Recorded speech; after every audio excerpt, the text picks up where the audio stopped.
तो hello friends, my name is Kartikeya Shrivastava और मैं आज आपको final accounts chapter with adjustment class 11th कुछ एडजस्टमेंट्स के बारे में बताने जा रहा हूँ। और ये एक रिवीजन क्लास है क्योंकि हमारे फेस टू फेस बैच में हम लोगों ने ये सारे के सारे जितने एडजस्टमेंट्स हैं वो सारे डिस्कस कर लिए। उनके क्या प्रोसीजर है सॉल्व करने का, सारे क्वेश्चन क्लासेस में हमारा ख़त्म हो चुका है फेस टू फेस। अब हम जा रहे हैं क्या केवल रिवीजन के तौर पे हम आपको एक रिवाइज करा रहे हैं। तो जो मेरी स्टूडेंट्स जो उन्होंने फ़ेस टू फेस बैच लिया है वो इससे अपना रिवीजन करें, और जिनको थोड़ा सा भी डाउट है, कंसेप्ट क्लियर नहीं हो रहा, तो इसमें कंसेप्ट क्लियर कर लें। ठीक है, तो हम 1 बाय 1 शॉर्ट वीडियोस बनाएंगे, केवल छोटी छोटी वीडियोस बनाएंगे एक एक कंसेप्ट और एक एक एडजस्टमेंट्स की। तो सबसे पहले जो एडजस्टमेंट हम शुरू करने जा रहे हैं उसका नाम है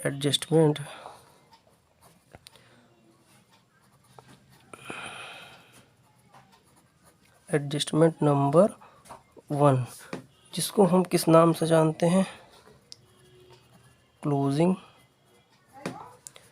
स्टॉक के नाम से। हो सकता है राइटिंग आप लोगों को मेरी गड़बड़ लगे, तो उसके लिए माफ़ी चाहेंगे, क्योंकि वैसे कोशिश करेंगे हम क्लियर लिखें जो आप लोगों को समझ में आए। लेकिन अगर साथ साथ में अगर आप पढ़ते जाएंगे तो आपको समझ में आ जाएगा कि हम क्या कहना चाह रहे हैं। तो सबसे पहले तो आपको ध्यान देना है कि अगर आपको क्लोजिंग स्टॉक का मतलब, पहली बात तो जान लीजिए, वो स्टॉक जो कि सेल नहीं हो पाता है और at the last financial year में हमारा बच जाता है, तो उसको हम क्या बोलते हैं, क्लोजिंग स्टॉक।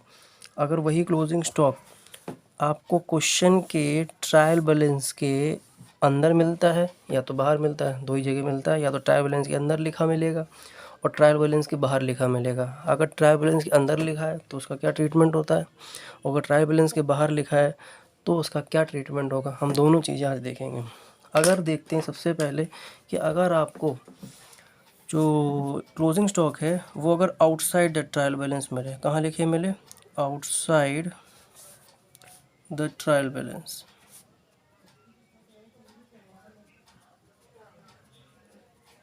अगर आपको क्लोजिंग स्टॉक ट्रायल बैलेंस के बाहर लिखा मिलता है, बाहर लिखा मिलने इसका मतलब ये है कि अगर आप जब भी क्वेश्चन देखेंगे जो फाइनेंशियल अकाउंट के जो होते हैं एडजस्टमेंट वाले, उनमें जब अगर आपको क्वेश्चन मिले तो एडिशनल इन्फॉर्मेशन में नहीं गिवन होता है। फॉर एग्जांपल मैं आपको दिखा रहा हूँ, ये बुक है, इस बुक में जैसे फॉर एग्जांपल मैं आपको कैसे दिखाऊँ, आइए, यह एसएससी बोर्ड की ही बुक है, क्लास 11th की। तो इसमें देखिएगा ना, देखिए जैसे देखिए आप लोग, इलस्ट्रेशन नंबर 2 जो है, form the following trial balance of Ved Vyas preparing trail PLN and the क्या है, prepare trading and profit and loss account for the year ended 31 March 2018 and balance sheet at that date. इनका कहने मतलब आपको trading PNL और balance sheet सब बनाना होता है, ये क्वेश्चन है पूरा। तो इस क्वेश्चन में आपको केवल इन्फॉर्मेशन क्या होती है, या तो एक ये होता है, ये ट्रायल बैलेंस होता है अपना, क्या होता है, अगर ट्रायल बैलेंस के अंदर अगर आपको कहीं क्लोजिंग स्टॉक लिखा मिल गया तो हम आपको इस अंदर की बात करें। जब भी हम एडजस्टमेंट अगर आपको पढ़ाएंगे, उस एडजस्टमेंट में अगर हम ये बोलें कि in outside the trial balance या inside the trial balance, outside का मतलब ये होता है कि जो एडजस्टमेंट्स में जो इधर लिखा हुआ, देखिए फॉर एग्जांपल इसमें लिखा भी है स्टॉक एट द एंड, मतलब ये जो 60,000 लिखा है ये ट्रायल बैलेंस के बाहर गिवन है, अंदर नहीं है। तो अगर ट्रायल बैलेंस में बाहर गिवन है तो उसका ट्रीटमेंट क्या होगा, और अगर क्लोजिंग स्टॉक अगर अंदर गिवन है तो उसका क्या ट्रीटमेंट होगा, हम दोनों बताने जा रहे हैं।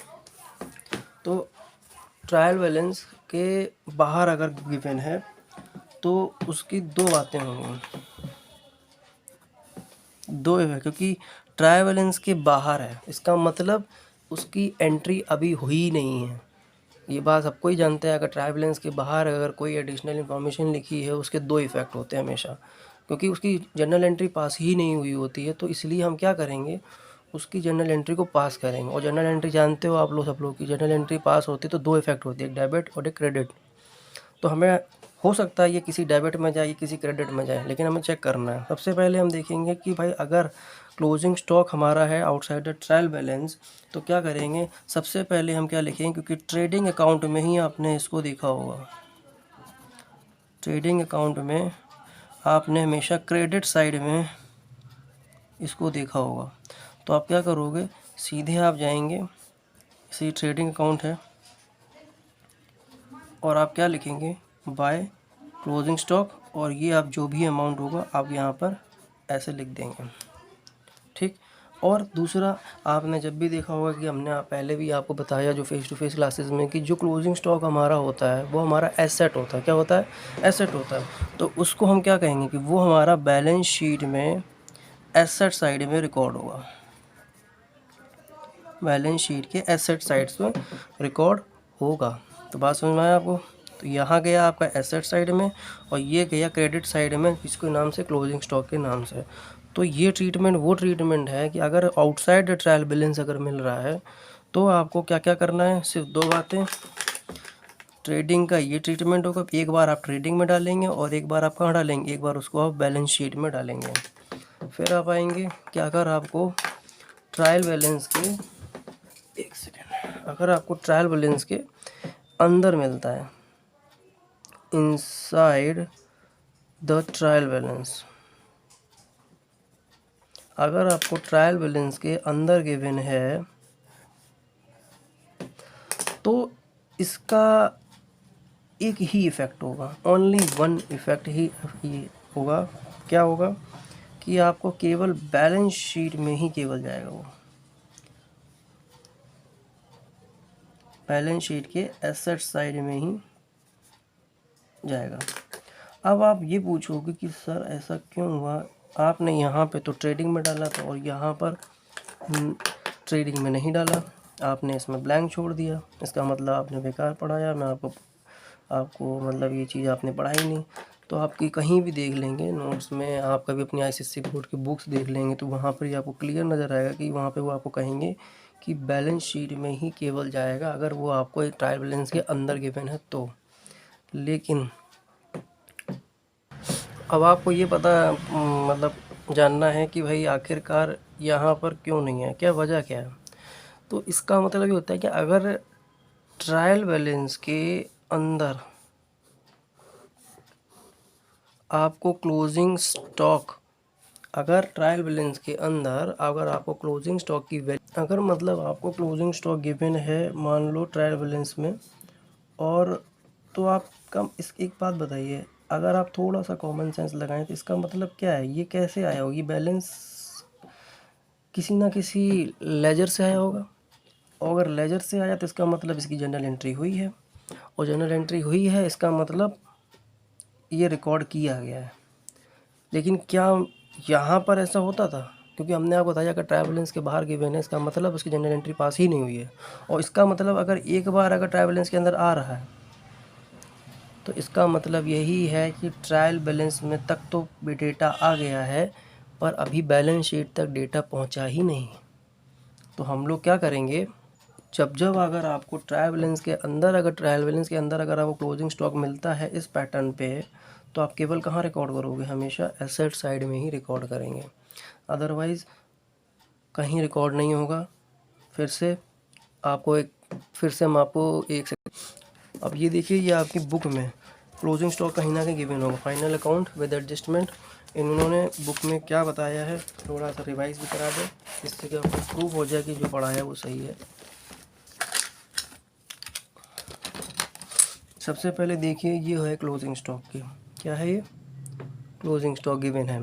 इस क्लोजिंग स्टॉक में देखिए क्या लिखा है, the amount of goods unsold at the end of the year, मतलब at the end of the year जो गुड्स हमारे सोल्ड नहीं हो पाते हैं, उनको हम क्या बोलते हैं, क्लोजिंग स्टॉक। मैंने एक वीडियो के स्टार्टिंग में बताया था। और दूसरी बात इन्होंने क्या कहा कि अगर इसको value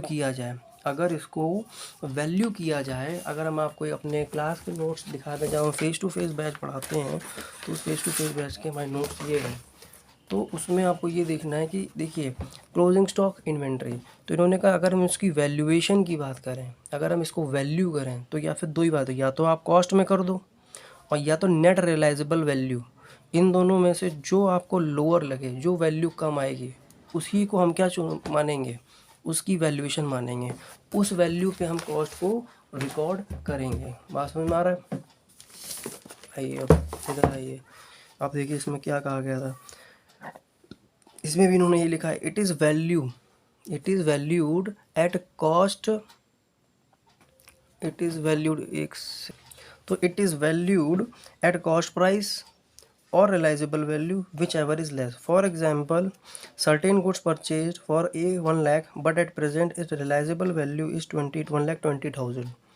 It will be valued at 1 lakh not at 120, but suppose if realizable value of same good is 90,000 and is valued on the 90,000. हम आपको समझाते हैं इसमें आपको पैराग्राफ में क्या कहा है।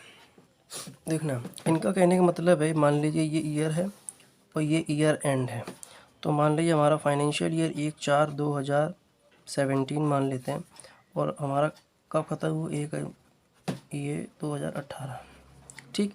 तो हमने क्या बताया, जो गुड्स हमारे इस दौरान सेल हो गए उनकी बात हम नहीं कर रहे, वो गुड्स अनसोल्ड गुड्स, क्या अनसोल्ड गुड्स, या आप स्टॉक भूल सकते हो, उसको हम बोल दिया क्लोजिंग स्टॉक। तो वो स्टॉक, मान लो इन्होंने बताया कि अगर हम इस स्टॉक की कॉस्ट प्राइस, मतलब कॉस्ट जिस कॉस्ट पे हमने परचेज़ किया था, अगर हम उसकी कॉस्ट प्राइस देखें तो इनका क्वेश्चन में है कि 1,00,000 रुपए की कॉस्ट प्राइस पड़ रही है, जितने का गुड्स बचा उसमें अगर हमने वैल्यू किया, हमें पता लगा कि हमें 1,00,000 रुपए का ऐसा सामान है जो हम purchase price is equal to cost price, तो वही वाली बात है इनकी कि हमने इतने का खरीदा था और इतने की कॉस्ट प्राइस के गुड्स हमारे पास stock as a closing stock बचे हैं। फिर हम ये आपको बताएंगे नेट रियलाइजेबल वैल्यू पता चली, तो उसमें पता चला कि अगर हम आज इतने इसी स्टॉक को अगर हम बेचेंगे तो हम 1,20,000 में बेचेंगे, तो 1,20,000 में रिकवरी हो जाएगी।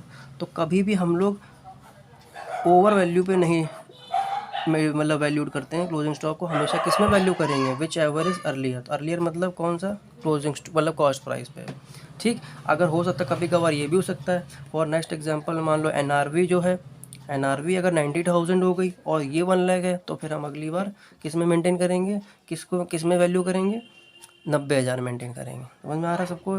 तो इस क्लोजिंग स्टॉक के में बस इतना ही है कि अगर क्लोजिंग स्टॉक में, फिर से रिवीजन करा दे रहा हूँ, अगर क्लोजिंग स्टॉक में अगर आपको आउटसाइड द ट्रायल बैलेंस मिल जाए तो उसके ये 2 इफेक्ट होंगे, और अगर इनसाइड द ट्रायल बैलेंस है तो केवल बैलेंस शीट में ही एसेट साइड में जाएगा। बस दैट्स इट, यही हमारा लेक्चर था। अब हम नेक्स्ट जो एडजस्टमेंट है, जो हमारा नेक्स्ट एडजस्टमेंट होगा, उस एडजस्टमेंट का नाम है आउटस्टैंडिंग एक्सपेंसेस। इसका नाम है आउटस्टैंडिंग एक्सपेंस। हम उसका भी रिवीजन लेक्चर अभी भेज रहे हैं, मतलब अगली वीडियोस में भेज देंगे। और ये एक रिवीजन लेक्चर है, क्लास के दौरान हम लोगों ने बहुत ही डिटेल्ड में समझा हुआ है इस चीज़ को, लेकिन इस वीडियो लेक्चर का करने का मेन हमारा इंटेंशन सिर्फ ये है कि हमें रिवीजन कराना है अपने स्टूडेंट्स का, बस that's it only. Thank you for